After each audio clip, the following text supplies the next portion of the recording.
Giotto, figlio di Bondone, un pastore del Mugello e allievo di Cimabue, dipinse in Padova nel 1305 questi affreschi che narrano la storia della Madonna e di Cristo.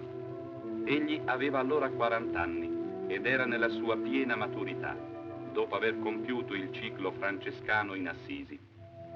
Nell'episodio di Gioacchino tra i pastori, primo capitolo di questo grande romanzo, raffigurò quel mondo e quei personaggi tra i quali aveva trascorso l'infanzia.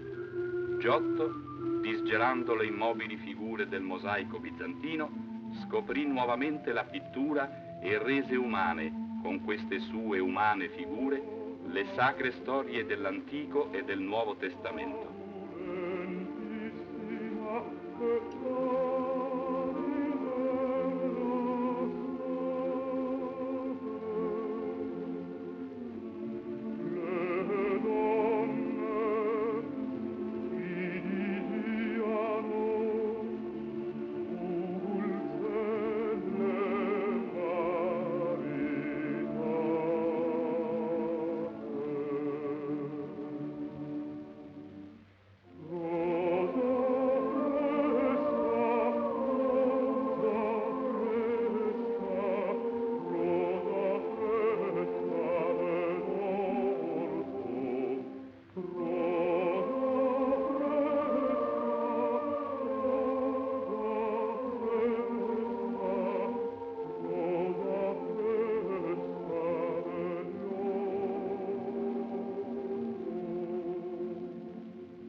personaggio di Giuda appare più evidente la potenza dell'indagine psicologica giottesca. Il mercato dei 30 denari si prepara e si compie con fatalità implacabile. Divinamente consapevole è il Cristo. 30 denari fu lo mercato che fece Giuda e fu pagato. Meglio li fora non esser nato ch'aver peccato sì duramente. Quando Giuderi Cristo pigliaro, d'ogni parte lo circondaro, le sue mani stretto legaro, come ladro villanamente. Alla colonna fu spoliato, per tutto il corpo fu flagellato, d'ogni parte fu insanguinato, come falso amaramente. Tutti gridaro ad alta voce, muoia il falso, muoia veloce, sbrigatamente sia posto in croce, che non turbi tutta la gente.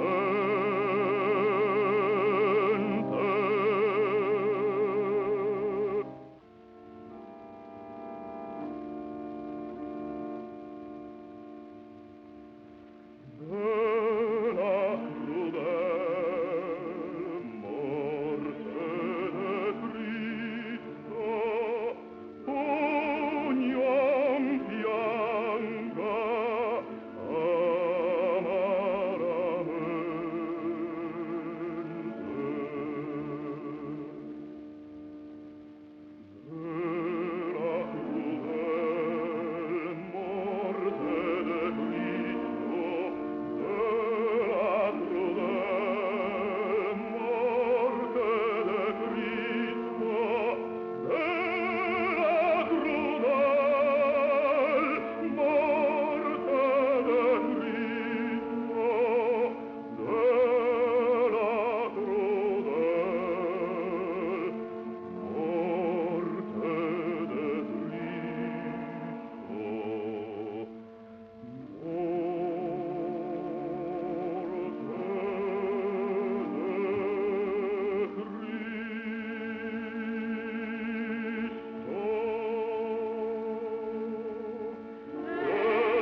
Il ciclo mortale del Redentore si è chiuso e nel ritmo lento e grave della resurrezione, Giotto, pittore e narratore, sta per concludere il divino romanzo.